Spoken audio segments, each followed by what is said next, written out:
ஓம் முருகா போற்றி. ஓம் சரவண பவ. என் அன்பு குழந்தையே, ஒரு மனிதன் எப்பொழுதும் கஷ்டத்தை மட்டும் தான் அனுபவித்துக் கொண்டிருக்க வேண்டுமா என்பதுதானே உன்னுடைய மனக்குமரல். உன்னுடைய மனக்குமரலை நான் அகற்றப் போகின்றேன். மிக பெரிய வெற்றி உன் அருகில் இருக்கின்றது. நிச்சயம் நடக்கும். நீயே ஆச்சரியப்பட்டும் போவாய். கடந்த கால கஷ்டங்கள், இழப்புகள், ஏமாற்றங்கள், காயங்கள், தோல்விகள் எல்லாம் உன்னை விட்டு மறந்து போகும் அளவிற்கு உனக்கு நான் மிகப்பெரிய மகிழ்ச்சியை, மிகப்பெரிய வெற்றியை நான் தரப்போகின்றேன். உன் அருகில் அது வந்துவிட்டது. கஷ்ட காலங்கள்தான் கடவுள் நமக்கு உதவுவார் என்ற நம்பிக்கை உனக்குள்ளே வர வேண்டும். கஷ்ட காலங்களில் தைரியத்தை நீ இழந்து விடாதே. உங்களுக்கு நடக்க முடியாத போது சுமக்க தயாராய் கடவுள் உங்களுடனே இருக்கின்றார் என்பதை நினைவில் வைத்து கொண்டால் வாழ்க்கை பயணம் மிகவுமே சுலபமாக இருக்கும். ஒரு மனிதன் ஒரு நெடும் பயணம் மேற்கொண்டிருந்தான். அது அவன் வாழ்க்கை பயணம். நீண்ட தூரம் சென்ற பின்தான் கவனித்தான் அவனுடைய கால் தடங்கள் அருகே இன்னொரு ஜோடி கால் தடங்கள் இருக்கிறது என்று. அவனுக்கோ ஆச்சரியம். சுற்றும் முற்றும் பார்த்தான். யாரும் தெரியவில்லை. சத்தமாக கேட்டான், என்னுடன் வருவது யார் என்று. நான் தான் கடவுள் என்று அசிரீரியாக ஒரு பதில் வந்தது. அவனுக்கோ எல்லையில்லாத மகிழ்ச்சி.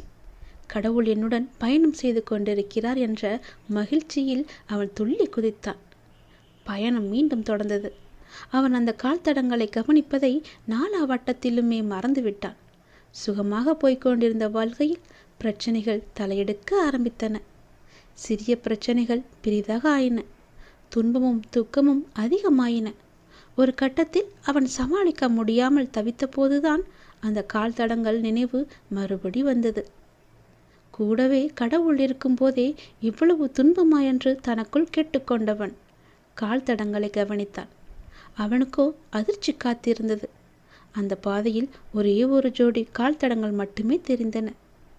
அவன் சுற்றி பின்னோக்கி பார்த்தான். அவன் கஷ்ட காலம் ஆரம்பித்த கணத்திலிருந்து ஒரே ஒரு ஜோடி கால் தடம் மட்டுமே தெரிந்தது அவனுக்கு. அவனுக்கோ அழுகையாய் வந்தது.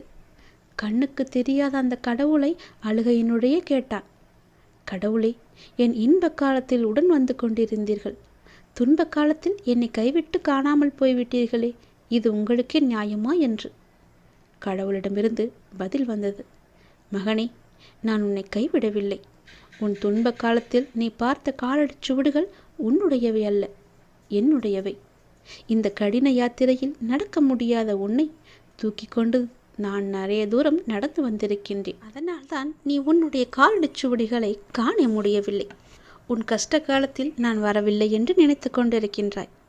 ஆனால் உன்னை தூக்கி சுமந்து கொண்டு வருவது நான் தான் என்பதை அறியாமல் சென்று கொண்டிருக்கின்றாய். அந்த மனிதன் கண்களில் நன்றியுடன் வழிந்த கண்ணீர் நிற்க நிறைய நேரம் ஆய்விட்டது. குற்றம் காண்பதில் மனிதன் சமத்தமானவன். அவனுக்கு அதற்கு நிறைய நேரம் தேவைப்படுவதில்லை. ஒரு நொடி போதும்.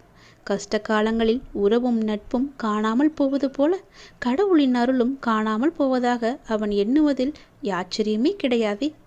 சுமைகள் கூடும்போது இறக்கி வைக்க வழி தெரியாத போது இருக்கவே இருக்கின்றார் கடவுள். அவனிடம் வசவுகள் வாங்கி கொள்ள வந்த கஷ்டங்கள் எல்லாம் நமக்கு தெரியும். எத்தனையோ கஷ்டங்கள் வரவிருந்து அவை இறை அருளால் வராமல் தவிர்க்கப்பட்டிருக்கலாம். அவை நம் கவனத்திற்கு வராமலேயே போய்விடுகிறது. கடவுள் கணக்கு சொல்வதில்லை. எனவே எத்தனையோ உண்மைகளை நமக்கு தெரியாமலேயே போய்விட்டிருக்கின்றன. துன்பங்களும் சோதனை காலங்களும் வரும்போது நாம் ஒரு பெரிய உண்மையை மறந்துவிடக்கூடாது. எதுவுமே காரணம் இல்லாமல் நம்மிடம் வருவதில்லை என்று. அவற்றில் சில நாம் சம்பாதித்தவை. நம் முந்தைய செயல்களின் விளைவுகள் நாமே வரவழைத்தவற்றை நாம் சந்தித்துதானே ஆக வேண்டியிருக்கின்றது. மறப்பதும் எதிர்ப்பதும் நியாயமல்ல. மற்றவை நாம் வளர பக்குவப்பட தேவையான அனுபவங்களை அது கற்றுத்தருகிறது. நாம் கற்க வேண்டிய பாடங்கள் அவற்றை கற்றறிந்த பின்னரே, அந்த சோதனையில் தீயில் பட்ட பின்னரே நாம் புடம் போட்ட தங்கமாய் மிளிரப் போகின்றோம். அவை நம் வாழ்வில் வராவிட்டால் நாம் சோபிப்பதும் இல்லை. கையால் மென்மையான தடவி கொடுத்தே கல்லை சிலையாக்க முடியாதல்லவா? எண்கள் மட்டுமே வந்து கொண்டிருந்தால் நாம் பக்குவம் அடைவதும் முடியாதல்லவா? சாத்தியமே கிடையாது. ஒளிக்கு கல்லின் மீது பகை இல்லை. உளியடிகளை தாங்காத கல் அழகிய சிலையாவதில்லை. கடவுள் என்ற சிற்பி நம்மை செதுக்கும் போது அழகிய சிலையாக போகிறோம் என்ற உணர்வுடன் தாங்கிக் கொண்டால் இது அர்த்தமில்லாமல் புரியாது என்பதை நாம் உணரவே மாட்டோம். அது நிச்சயம் ஆனந்தமாகவே இருக்கும் என்பதை உணர்ந்தால் கடவுள் மீது அவன் நம்பிக்கையை நாம் கொள்ள மாட்டோம். இன்னொரு விதமாக சொல்லலாம், மருந்து கசக்கிறது என்று குழந்தை கதறி அழுதால் தாய் விட்டு விட மாட்டாள். குழந்தை குணமாக வேண்டுமென்று அக்கறை அவளுக்கு அதிகமாகவே இருக்கும். பலவந்தமாக மருந்தை குழந்தையின் வாயில் திணிக்கையில் குழந்தை தாயை ஒரு கொடுமைக்காரியாக கூட நினைக்கலாம். குழந்தை என்ன நினைக்கிறது என்பது தாயிற்கு முக்கியம் கிடையாது. குழந்தை குணமாக வேண்டும் என்பதே தாய்க்கு முக்கியம். குழந்தைக்கு எது நல்லது என்பதை குழந்தையை விட பெற்ற தாய் நன்றாக அறிவாள் அல்லவா? கடவுளும் அந்த தாயைப் போலதான். இனி கஷ்ட காலங்கள் வரும்போது கடவுளை திட்டாதீர்கள். அவற்றை தாங்கும் சக்தியை, அவற்றிலிருந்து கற்கும் புத்தியையும் மட்டுமே கடவுளிடம் வேண்டுங்கள். கஷ்ட காலங்களில் தைரியத்தையும் இழக்காதீர்கள். உங்களுக்கு நடக்க முடியாத போது சுமக்க தயாராய் கடவுள் உங்களுடனே இருக்கிறார் என்பதை நினைவில் வைத்துக் கொண்டால் உங்களுடைய வாழ்க்கை பயணம் சுலபமாகும். முடிவு கண்டிப்பாக இனிமையாகும். நிச்சயம் உன் வாழ்க்கை மேன்மை பெறும். பயப்படாதே, அப்பா நான் இருக்கிறேன். நீ வேண்டிக் கொண்டது நிச்சயம் உனக்கு கிடைக்கும். நம்பிக்கையோடு இரு. முகமலர்ச்சியோடும் நம்பிக்கையோடும் உன் வாழ்வை நீ தொடங்கு. ஒவ்வொரு நாளும் புதிய நாளாக நீ துவங்க இறைவன் உனக்கு அருள் புரிவார். மிக பெரிய வெற்றி உன் அருகில் இருந்து கொண்டே இருக்கிறது. அதை உடனே தொட்டு விடலாம். கொஞ்சம் யோசித்துப்பார் எப்படி தொடலாம் என்று. நான் உன் அருகிலேயே வைக்கிறேன். முழு வெற்றியையும் நீயே எடுத்துக்கொள்வாய். பொழுதே நான் சொல்வதை கேட்டால் உனக்கு எல்லையற்ற மகிழ்ச்சி கிடைத்துவிடும். அவ்வளவுதான் உன்னுடைய வாழ்க்கை முடிந்துவிட்டது என்று உன்னை சுற்றி உள்ளவர்கள் பயமுறுத்தினாலும் ஒரு முறை உன்னுடைய ஆள் மனதை நீ கேட்டுப்பார். உன்னால் முடியும் என்ற ஒரு சிறு நம்பிக்கையை அது உனக்கு கொடுத்திருக்கும் அல்லவா? அப்படி அது உனக்கு கொடுத்தால் போதும், உன்னால் நிச்சயமாகவே மீண்டு வர முடியும். எப்பேற்பட்ட கவலை வந்தாலும் தட்டிவிட்டு நீ போய்கொண்டே இரு. அதை நீ பத்திரப்படுத்தி வைத்துக் கொள்ளாதே. எதையும் தட்டிவிட்டால்தான் அது உனக்கு நல்லது. உன்னுடைய கவலைகளை தூரத்திலேயே வைத்துக்கொள், அருகில் நீ வைத்துக் கொள்ளாதே. எப்பேற்பட்ட கவலையிலிருந்தும் உன்னால் நிச்சயம் மீண்டு வர முடியும். இன்பத்தை மட்டும் உன் அருகில் வைத்துக்கொண்டு உன் துன்பத்தை தூரமாகவே வைத்து பார்க்க பழகிக்கொள். உன்னுடைய மனதில் இதுவரை மற்றவரின் ஆதிக்கம் அதிகமாகவே இருந்தது அல்லவா? இனி உன்னுடைய ஆதிக்கம் ஆரம்பமாக போகிய பிரச்சனைகள் எதுவாக இருந்தாலும் நிச்சயம் முடியும். பிரச்சனையை கொடுக்க தெரிந்த எனக்கு உன்னுடைய வாழ்க்கையில் அந்த பிரச்சனையை முடிக்க தெரியாதா? நான் பார்த்து கொள்கிறேன். உன் வாழ்வில் மீண்டும் மகிழ்ச்சி பொங்கதான் போகிறது. நம்பிக்கை இழக்காதே. எதுவாக இருந்தாலும் என்னிடம் நீ சொல்லிவிட்டு பிறகு உன்னுடைய கவலைகளை எல்லாம் தூக்கி எறிந்துவிட்டு உன்னுடைய மனதை நீ அமைதியாகவே வைத்துக்கொள். உனக்கு நடக்க வேண்டிய நல்லது நடந்தே தீரும். எப்போது பார்த்தாலும் ஏதோ ஒரு கவலையை மனதில் அசி போட்டு கொண்டே இருக்கின்றாய். அது உனக்கு நல்லதல்ல. உன்னை சார்ந்தவர்களுக்கும் அது நல்லதல்ல. விழித்துக்கொள், சுதாரித்துக்கொள். உன் அப்பா நான் இருக்கின்றேன். நான் பார்த்து கொள்கிறேன். உனக்கு என்ன எல்லாம் தேவையோ அதையெல்லாம் நான் நிறைவேற்றி வைக்கின்றேன். உனக்கு பணப்பிரச்சனையா? அதை நானே தீர்த்து வைக்கிறேன். உன் கடன் அடைக்க முடியாத அளவிற்கு எவ்வளவு பணப்பிரச்சனை இருந்தாலும் அதை நான் தீர்த்து வைக்கிறேன். உனக்கு மனக்குழப்பம் அதிகமாக இருந்தால் என்னிடம் மனம் விட்டு பேசு. உன் மனதை நான் சரி செய்கிறேன். மிகவுமே உனக்கு கஷ்டமாக இருந்தால் என்னுடைய ஆலயத்திற்கு வா. ஏதோ ஒரு ஆலயத்திற்கு சென்று அங்கு விளக்கு ஏற்று. அந்த தீப வெளியில் உன்னுடைய கஷ்டங்கள் எல்லாம் எரிந்துவிடும். உனக்கு நேர்மறை அதிகமாகவே வர வேண்டும் என்றால் தினமும் ஆவது வாரத்திற்கு ஒரு முறையாவது ஏதோ ஒரு ஆலயத்திற்கு செல். நீ எந்த ஆலயத்திற்கு சென்றாலும் அங்கு நான் இருப்பேன்.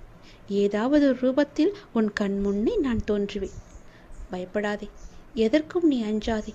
உன்னுடைய மனதில் உள்ள கவலைகள், கஷ்டங்கள் எல்லாவற்றிற்கும் நான் தீர்வு தருகிறேன். உன் மனதை நீ அமைதியாக வைத்திருந்தால் மட்டும் போதும். என்னுடைய பிள்ளை அல்லவா? உனக்கு தேவையான பணம் உனக்கு கிடைக்குமோ கிடைக்காதோ என்று உன்னுடைய மனதில் எப்பொழுதும் ஒரு அச்சம் ஓடிக்கொண்டே இருக்கிறது. பொதுவாகவே எல்லோருக்கும் பணம் தேவைப்படுகிறது. ஆசை அதிகமாகத்தான் கடனும் அதிகமாகும். நீ ஆசையை குறைத்துக்கொள். உனக்கு கடனே இல்லாத வாழ்க்கையை நான் தருகிறேன். உனக்கு எது தேவையோ உன்னுடைய ஆசையை நான் பூர்த்தி செய்கிறேன்.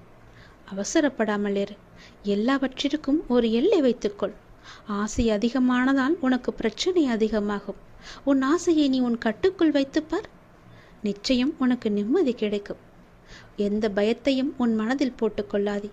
உன் மனதில் ஒரு அச்சம் ஓடிக்கொண்டிருக்கின்றதல்லவா, அதை நான் சரி செய்கிறேன். கவலைப்படாதே. உனக்கு தேவையான பணம் நிச்சயம் கிடைக்கும். உன்னுடைய கடன் பிரச்சனை எல்லாமே முடியும். நீ நினைத்து கொண்டிருக்கும், உன் மனதில் நினைத்து கொண்டிருக்கும் ஒரு நல்ல காரியம் நல்லபடியாகவே முடியும். என்னுடைய நாமம் உன் மனதிலும் உன் நாவிலும் இருக்கும்போது ஏன் பயப்படுகின்றாய்? ஏன் குழம்புகின்றாய்? என்னுடைய குழந்தை அல்லவா? அப்பாவிற்கு உன்மேல் அன்பு எப்போதும் உண்டு. அதில் நீ சந்தேகம் கொள்ளாதே. நீ நேர்மறை எண்ணங்களை தொடர்ந்து கடைபிடித்து கொண்டே இரு. எதை பற்றியும் அளவுக்கு அதிகமாக சிந்தித்து கவலையை நீ சேர்த்து கொள்ளாதே. எந்த அளவுக்கு நீ கவலையை குறைத்து கொள்கிறாயோ அந்த அளவுக்கு உனக்கு நல்லது நடந்து கொண்டே இருக்கும். நான் செய்யும் லீலைகளும் உனக்கு தெரிந்து கொண்டே இருக்கும். ஆசையை குறைத்தால்தான் நிம்மதியாக வாழ முடியும். ஆசைப்படு, அளவுக்கு மீறி ஆசைப்படாதே என்கிறேன். அப்படி ஆசைப்பட வேண்டும் என்றால் என்னிடம் சொல். நான் அதை உனக்கு பொறுமையாக தருகிறேன். ஆனால் அதுவரை நீ காத்திருந்துதான் ஆக வேண்டும். அவசரப்பட்டு எல்லாவற்றிலுமே காலை வைத்து விடாதே. பிறகு அந்த காலை எடுப்பது கூட கஷ்டம். முன்னால் வைத்த காலை பின்னால் வைக்கக்கூடாது என்று அந்த ஆசையிலேயே நீ மூழ்கி விடுவாய். அது உனக்கு பெரும் துன்பத்தை தந்துவிடும். உன்னிடம் இருக்கிறதா? இருந்தால் செலவு செய். இல்லையில் நிம்மதியாக இரு. நம்மிடம் இல்லை, நாளை பார்த்து கொள்ளலாம் என்று விட்டுவிடு. இதற்காக இன்னொரு இடத்தில் போய் வாங்கி உன்னுடைய ஆசையை நீ தீர்த்து கொள்ளாதே. நான் சொல்வது புரிந்தால் உனக்கு நல்லது நடக்கும். உன்னையும் உன் குடும்பத்தையும் நான் அல்லவா பாதுகாத்து கொண்டிருக்கிறேன். நான் அல்லவா பார்த்து கொண்டிருக்கின்றேன். நீண்ட நாட்களாகவே என் வார்த்தைகளுக்கு கட்டுப்பட்டு நடப்பவர்களுக்கு கர்ம வினைகள் சில முடிவுக்கு வந்துவிட்டன. அவர்களும் இப்பொழுது நன்றாகவே இருக்கின்றார்கள். தேவையற்ற கவலைகள் எல்லாம் வேண்டாம் உனக்கு. நல்லது நடக்கும்படி உன் வாழ்க்கையை நான் மாற்றி காமிக்கின்றேன். நல்லது நடக்கும். உன்னுடைய இல்லங்களிலும் நடக்கும். நான் உன்னோடு உன் குடும்பத்தோடு எப்போதுமே நான் இருக்கின்றேன். நான் எப்போதும் உனக்கு துணையாக இருந்து கொண்டே இருப்பேன். கவலைப்பட்டு உன்னை நீயே வீணடைத்து கொள்ளாதே. உன்னை சுற்றி நல்ல விதமான சூழல்கள் எல்லாம் நடப்பதற்கான சூழ்நிலை எல்லாம் எங்கோ எப்போதோ தொடங்கிவிட்டது. அதை நீ அறியாமல் இருந்து கொண்டிருக்கின்றாய். எனக்கு இன்னும் நல்ல விடிவு காலம் கிடைக்கவில்லை என்று ஏங்கி தவித்துக் கொண்டிருக்கின்றாய். உனக்கு நான் அப்போதே கொடுத்து விட்டேன். இது உனக்கு தெரியாமல் இருப்பதற்கு காரணம் என்ன தெரியுமா? எப்பொழுதும் எதிர்மறையாகவே நினைத்து கொண்டிருக்கின்றாய். எனக்கு இப்படி ஆகிவிடுமோ, அப்படி ஆகிவிடுமோ, எதிர்காலம் எப்படி இருக்குமோ என்ற பயத்திலேயே ஒவ்வொரு நாளையும் ஒவ்வொரு பொழுதையும் நீ கடந்து கொண்டிருக்கின்றாய். அதனால்தான் உனக்கு வந்த நல்ல காலங்கள் எல்லாம், நல்ல விதமான சூழல்கள் எல்லாம் உன் கண்ணுக்கு தெரியாமல் போய்விட்டது. நான் கொடுத்த நல்ல நல்ல சூழல்களை எல்லாம் நீ தவற விட்டு விட்டாய். இப்போது அதுதான் உன்னை வந்தடைந்து மீண்டும் உன்னிடம் வந்து சேர இருக்கிறது. அதை நீ உணர்ந்து கொள். அதை நீ பிடித்துக்கொள். நல்ல வாய்ப்பு என்பது எல்லோருக்கும் கிடைக்காது. யாருக்கோ எப்போதோ செய்த புண்ணியத்தின் பலனாகத்தான் அவரிடம் வந்து சேரும். உனக்கு இந்த வாய்ப்பு இன்று கிடைத்திருக்கிறது. நீ என் மேல் சில நேரம் செல்லமாக கோபித்துக் கொள்வாய். அது எனக்கு பிடித்துதான் இருக்கிறது. ஆனால் நான் உன்னை ஒருபோதும் கோபித்து கொண்டது கிடையாது. உன் வாழ்க்கையில் நல்லது நடந்து கொண்டே இருக்க வேண்டும் என்ற ஆசையிலேயே நான் அவ்வப்போது சில விஷயங்களை உனக்கு காமித்து கொண்டிருக்கின்றேன். அதை உன்னை அறியாமலேயே நீயே தட்டிவிட்டு கொண்டும் இருக்கின்றாய். மீண்டும் மீண்டும் தந்து கொண்டு இருந்தாலும் அதை நீ பார்க்க மாட்டேன் என்கின்றாய். ஏனென்றால் உன் மனதில் கவலைகளும் கஷ்டங்களும் குடிக்கொண்டு இருக்கின்றன. உன் ஆசையை அதிகப்படுத்தி கொள்ளாதே, குறைத்துக்கொள். உனக்கு தேவையானது எதுவோ, எப்போது அதை தர வேண்டுமோ, எப்போது அதை உன் நினைத்த செயலை முடித்து தர வேண்டுமோ அது எனக்கு தெரியும். நான் பார்த்து முடித்து தருகிறேன். அதுவரை நீ என் மீது நம்பிக்கை வைத்து பொறுமையாக இருந்தால்தான் உன் வாழ்க்கையில் உனக்கு நிம்மதி கிடைக்கும். நிம்மதி கிடைச்சால் மகிழ்ச்சியும் சந்தோஷமும் தானாக வரும். மகிழ்ச்சி சந்தோஷம் எல்லாம் வந்துவிட்டால் பிறகு பணமும் உன்னிடம் வந்துவிடும் அல்லவா? பணம் வந்தால் என்ன? உன்னுடைய கவலைகள் எல்லாமே நீங்கிவிடும். உன் கஷ்டங்கள் எல்லாமே நீங்கிவிடும். பிறகு உன் வாழ்க்கை இனிமையாக இருக்கும், சந்தோஷமாகவே இருக்கும். கவலைப்படாதே. உன் அப்பா உனக்காகவே நான் இருக்கின்றேன். எல்லாம் நல்லதை நடக்கும். ஒவ்வொரு நாளையும் ஒவ்வொரு முடியும் பொழுதையும் நீ சந்தோஷமாக மனதில் புத்துணர்ச்சியுடன் செயல்படு. விடியும் பொழுதாகட்டும் முடியும் நாளாகட்டும் எல்லாம் நன்மையாகவே இருக்கும். ஒவ்வொரு நாளும் தொடக்கத்திலும் இறைவனுக்கு நன்றி சொல்லி தொடங்கு. ஒவ்வொரு நாளின் முடிவிலும் இறைவனுக்கு நன்றி சொல்லி முடித்துப்பார். உன் வாழ்க்கை நன்றாக சந்தோஷமாக அமோகமாகவே இருக்கும். நல்லது நடந்து கொண்டே இருக்கும். இதுவரை உனக்கு கைக்கு எட்டியது கை நழுவி போனது அல்லவா? கண் முன்னே இருந்தது காணாமல் போனது அல்லவா? இது போன்ற சூழ்நிலைகள் உனக்கு முடிவுக்கு வரப்போகின்றது. உன் வாழ்வில் ஒரு புதிய மாற்றம் வரப்போகின்றது. எது உனக்கு ராசி இல்லாத தினம் என்று மனதுக்குள் நினைத்தாயோ அந்த ராசியான தினமாக அது மாறப்போகிறது. ஏற்கனவே நான் சொன்னபடி உனக்கான நல்வினைகள் செயல்பட ஆரம்பித்து விட்டன. சில விஷயங்கள் உனக்கு முட்டுக்கட்டையாக இருந்தாலும் உன் முன்னேற்றத்தை யாரும் தடுக்க முடியாது. ஏனென்றால் உனக்கு துணையாகத்தான் உன் அப்பா நான் இருக்கின்றேனே. நீ முன்னேறி சென்று கொண்டே இரு. எப்போதும் முன்னோக்கியே நடக்க பழகு. இப்பொழுது இருக்கும் உன் மனநிலையை குறித்து சிறிதும் அஞ்சாதே, அதிருப்தியும் அடையாதே. லட்சியத்தை அடைந்தே தீருவன் என்று உன் உள்ளத்தில் உறுதியை நீ உண்டாக்கிக்கொள்.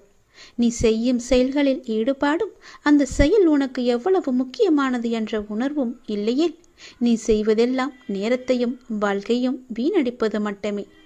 எல்லாம் திரும்பி போனால் திரும்ப வராது. எதிலும் வெற்றி பெற இயலாது. நீ செய்யும் காரியத்தால் வாழ்க்கையில் ஏதோ ஒன்று சரியாகவோ தவறாகவோ நடந்தால் அதற்கு காரணம் எது என்பதை நீ முதலில் ஆராய்ந்து பார். அதை நீ திருத்திக்கொள். வாழ்க்கையின் சிறு விஷயங்களிலும் முழு ஈடுபாட்டுடன் இருந்தீர்கள் என்றால் அதில் நிச்சயம் நீ வெற்றி பெறுவாய். ஒரு புல் வளர்வதற்கு சிரமப்படுவதில்லை. உடலில் உள்ள இரத்தமும் மற்றும் வெள்ளை அணுக்கள் உடல் முழுவதும் சுற்றி கொண்டிருப்பதற்கு அது சிரமப்படுவதில்லையே. பூக்கள் மலர்வதற்கு சிரமப்படுவதில்லையே. ஏனென்றால் அப்படித்தான் அவை வடிவமைக்கப்பட்டிருக்கிறது. படைப்பின் மகத்துவமே அதுதான். ஒவ்வொரு நொடியும் கஷ்டமான முயற்சிகளால் தான் படைப்புகள் நிகழ்ந்து கொண்டிருக்கின்றன. ஆனால் அவையெல்லாம் உனக்கு ஒரு பொருட்டாகவே தெரியவில்லையே. நீ படும் துயரங்களும் சிரமங்களும் தான் உனக்கு பெரிதாக தெரிகின்றது. இப்பொழுது இந்த உலகில் சிரமப்படாமல் எதுவுமே சாத்தியமாகாது. உன் கைக்கும் அது கிடைக்காது. சிரமப்பட்டுத்தான் ஆக வேண்டும். முயற்சி செய்து பார், நிச்சயம் கிடைக்கும். முதலில் எதுவும் சிரமமில்லை என்று நம்பு. நீ சிரமம் என்று சொல்வதற்கு காரணம் உன் மனதுதான். சிரமம் என்பதை நாம் கடந்தால்தான் லட்சியத்தை நம்மால் அடைய முடியும். மாபெரும் படைப்புகளை உருவாக்க நல்ல உணர்வுகளும் அபரிமிதமான மகிழ்ச்சியான மனநிலையும் மட்டும் இருந்தால் போதும். அதை உனக்குள்ளே நீ வளர்த்துக்கொள். உனக்கு நிச்சயம் வெற்றி கிடைக்கும். நான் என்றுமே உனக்கு துணையாக மட்டுமே இருப்பேன். நம்பிக்கையோடு உன்னுடைய கடமை எது என்று உனக்கு தோன்றுகிறதோ அந்த கடமையை நீ தவறாமல் செய்து கொண்டு வா. அந்த கடமையிலிருந்து நீ பின்வாங்காதே. ஏனென்றால் அது உனக்கென்று படைக்கப்பட்ட கடமைகள். உன் கடமையை நீதான் செய்ய வேண்டும். அதை யாருக்கும் விட்டு கொடுத்து விடாதே. அதிலிருந்து உன் கர்மாக்கள் கழிய போகின்றது. வாழ்க்கையில் நீ சாதனை படைக்கத்தான் நீ பிறந்திருக்கின்றாய். அதை முதலில் நீ நம்ப வேண்டும். அதன்படியே நீ முயற்சி செய்ய வேண்டும். நாம் கண்டிப்பாக வெற்றி பெறுவோம் என்ற தன்னம்பிக்கை, நம்பிக்கை, பொறுமை எல்லாமே உனக்குள்ளே வேண்டும். ஆகவே அனைத்தையும் சமநிலையில் நீ ஏற்க உன்னுடைய மனதை நீ தயார் நிலையில் வைத்துக்கொள். எத்தனையோ முறை முயற்சி செய்துவிட்டேன், அது என் கைக்கு கிடைக்கவில்லை. எத்தனையோ முறை அது என் கை நழுவி போய்விட்டது. என் கண் முன்னே கைக்கு 8 தூரத்தில் இருந்தாலும் அது என் கைக்கு கிடைக்கவில்லை என்ற பல சூழ்நிலைகளில் நீ தவறான முடிவுகளை எல்லாம் எடுத்து வந்தாய். இனி அது நடக்காது. இதுவரை உனக்கு கைக்கு எட்டியது கை நழுவி போனது எல்லாம், உன் கண் முன்னே இருந்தது காணாமல் போனது எல்லாம் இப்போது உன் கைக்கு வரப்போகிறது. உன் கைக்கு எட்டப் போகிறது. எல்லாமே ஒரு முடிவுக்கு வரப்போகிறது. உன் வாழ்வில் பல நல்ல நல்ல மாற்றங்கள், புதிய புதிய மாற்றங்கள் எல்லாம் வரப்போகிறது. உனக்கு ராசி இல்லாதது என நினைத்த ஒன்று இப்போது அதுவே உனக்கு ராசியாகி எல்லாவற்றையுமே உனக்கு ஜெயித்து தரப்போகிறது. ஏற்கனவே நான் சொன்னபடி உனக்கான நல்வினைகள் எல்லாம் செயல்பட ஆரம்பித்து விட்டன. சில விஷயங்கள் உனக்கு முட்டுக்கட்டையாக இருந்தாலும் உன் முன்னேற்றத்தை யாரும் தடுக்க முடியாது. ஏனென்றால் அந்த முட்டுக்கட்டைகளையெல்லாம் உன்னுடைய அப்பா நான் அதை தடுத்து எறிந்து விட்டேன், தகர்த்தெறிந்து விட்டேன். நீ கவலையின்றி சந்தோஷமாக எல்லாவற்றையுமே செய்து கொண்டு முன்னோக்கி சென்று கொண்டே இரு. உனக்கு வெற்றி என்ற கிரீடத்தை நான் சூட்டி மகிழ்கின்றேன். நிச்சயம் அதை நீயும் பெற்று ஆனந்த கண்ணீர் வடிக்கப் போகின்றாய். உனக்கானதை நான் எடுத்து வைத்து விட்டேன். அது உன்னிடத்தில் சேரும் நாளையும் நான் குறித்து விட்டேன். சந்தோஷமாகவே அதை நீ பெற்றுக்கொள். இழந்த உன் மதிப்பை மீண்டும் பெறப்போகின்றாய். என்னுடைய துணை உனக்கு உண்டு, அதை நீ மறந்து விடாதே. நீ மீண்டு எழும் நாள் அற்புதமான காலமாக இருக்க போகிறது. நாம் கடவுளை வணங்கும் போது நம் கண்களில் இருந்து கண்ணீர் வந்தால் என்ன பொருள் தெரியுமா? இதுதான் தெய்வீக ரகசியம். இந்த தெய்வீக ரகசியத்தை நாம் தெரிந்து கொண்டால் நம் மனம் சாந்தியடையும். பெரும்பாலும் நம் மன சோர்வு அடைந்து அல்லது அமைதியற்ற நிலையில் இருக்கும்போது நாம் கடவுளை நினைவில் கொள்கின்றோம் இல்லையா? அல்லது கோவிலுக்கு செல்ல நாம் முயற்சிக்கின்றோம். கடவுளை வணங்கும் போதோ அல்லது கோயிலுக்கு செல்லும் போதோ ஒரு விதமான மன அமைதியை நாம் உணர்கின்றோம். அதனால்தான் சிலர் பெரும்பாலும் கோவிலுக்கு செல்ல விரும்புகிறார்கள். மனம் சோர்வடையும் போது, கலக்கமாக இருக்கும் போது கோவிலுக்கு சென்று மனதை அமைதிப்படுத்துகின்றார்கள். உங்களுக்கு பிடித்த கடவுளை நீங்கள் வணங்கும் போது எப்போதாவது உங்கள் கண்களில் இருந்து கண்ணீர் வரும். இதனுடைய பொருள் என்ன என்பது உனக்கு தெரியுமா? தெரிந்து கொள்ளலாம், அறிந்து கொள்ளுங்கள். கடவுளின் வழிபாட்டும் போது கண்களில் இருந்து கண்ணீர் வந்தால் கடவுளின் தெய்வீக சக்தி ஏதோ ஒரு குறிப்பை நமக்கு உணர்த்துகிறது என்று நாம் அறிந்து கொள்ள வேண்டும். கடவுள் உங்களுக்கு ஒன்று குறிப்பை கொடுக்கிறார் என்று நீங்கள் பொருள் கொள்ள வேண்டும். நீங்கள் அவற்றை புரிந்து கொண்டால் உங்கள் பிரச்சனைகள் எல்லாமே நீங்கிவிடும் என்றும் உங்கள் வேண்டுதலை கடவுள் ஏற்றுக்கொண்டதாகவும் அர்த்தமாகும். இதுதான் கடவுள் உங்களுக்கு முழு ஆசியையும் கொடுப்பதாகவே அர்த்தமாக கொள்கிறது. கடவுளின் அனுகிரகம் உங்களுக்கு கிடைத்துவிட்டால், உங்கள் வேண்டுதல் அவர்கள் செவிகளில் கேட்டுவிட்டால், உங்களுடைய வேண்டுதலுக்கு பலனை நிச்சயம் அவர் தருவார் என்பதற்கான அறிகுறியாக உன் கண்களில் இருந்து அவரே அந்த கண்ணீரை வரவழைக்கின்றார். தீபாராதனை காட்டும் போதோ அல்லது கடவுளின் உருவத்தை பார்க்கும் போதோ உனக்கே தெரியாமல், உன்னை அறியாமல் கண்களை திறந்திருக்கும் போதோ அல்லது கண்ணை மூடிக்கொண்டிருக்கும் போதோ உன் கண்களில் இருந்து தண்ணீர் வருகிறது என்றால் நீ வந்ததை அவர் ஏற்றுக்கொண்டார் என்ற அர்த்தம். உன்னை பார்ப்பதற்காகவே அவர் வெகு நாட்களாக காத்திருந்தார். உனக்கான பதிலை சொல்வதற்காகத்தான் அவர் காத்திருந்தார் என்றும், உனக்கு ஆசி வழங்கவே அவர் காத்திருந்தார் என்றும் அர்த்தமாகும். உங்கள் கண்ணீரிலிருந்து கண்ணீர் வந்தால் உங்கள் வழிபாடு மிகவுமே வெற்றிகரமாக முடிந்துவிடும் என்று அர்த்தம். நீ எதை வேண்டி செல்கின்றாயோ அது நிச்சயம் வெற்றியில் முடியும். இப்போது உங்கள் பிரச்சனைகள் அனைத்தும் நீங்கி உங்கள் ஆசைகள் நிறைவேறும் என்றும் கடவுள் உங்களுக்கு ஆசீர்வதிப்பதற்காக ஒரு சின்ன அறிகுறியாக உங்கள் கண்களிலிருந்து கண்ணீர் மலை மலையாக வரும். ஒரு சொட்டு கண்ணீர் வந்தாலும் அதற்கான அறிகுறிதான் அது. கவலைப்படாதீர்கள். கடவுள் எப்பொழுதும் நம் கூடவே இருப்பதற்கு ஒரு சின்ன எளிய பரிகாரம்.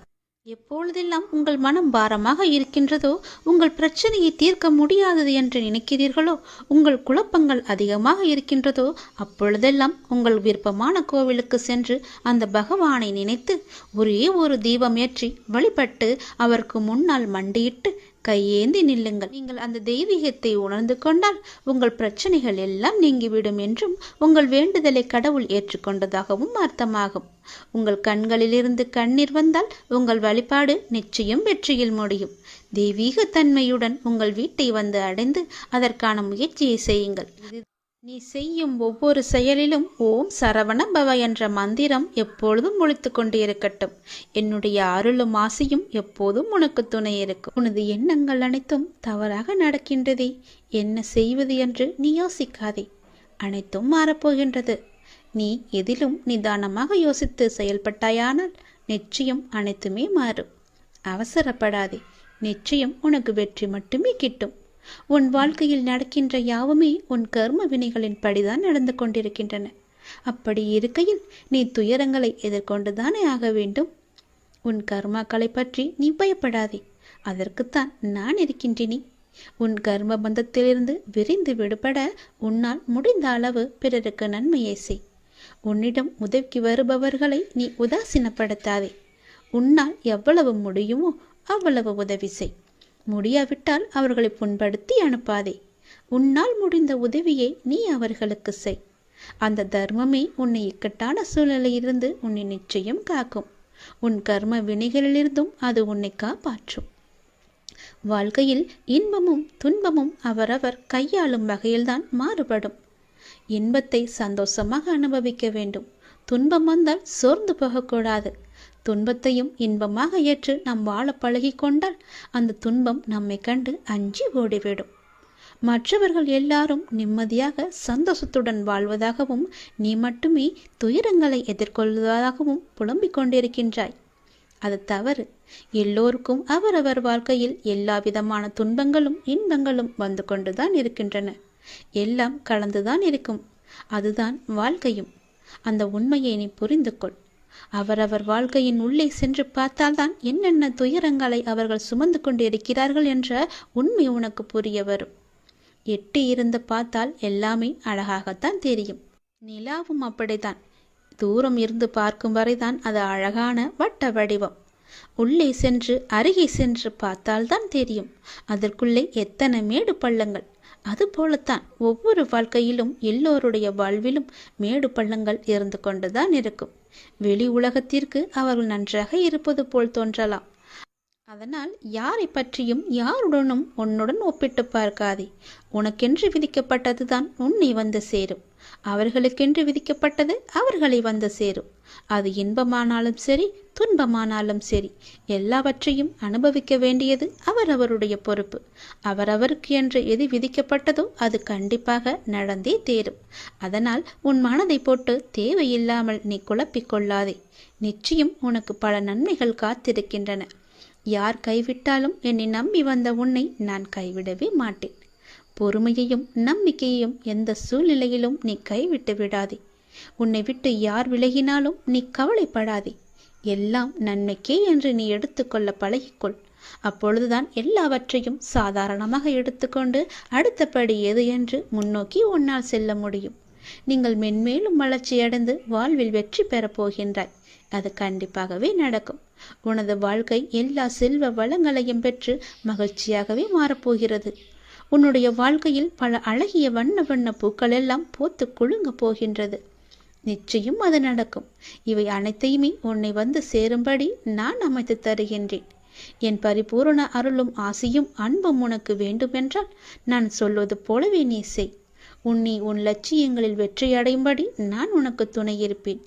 என் வார்த்தைகளை நீ நம்பினால், அப்பா சொல்வது எல்லாமே உன்னுடைய நன்மைக்கு தான் என்று நீ நம்பினால் கண்டிப்பாகவே நான் சொன்னதை நீ செய்வாய்.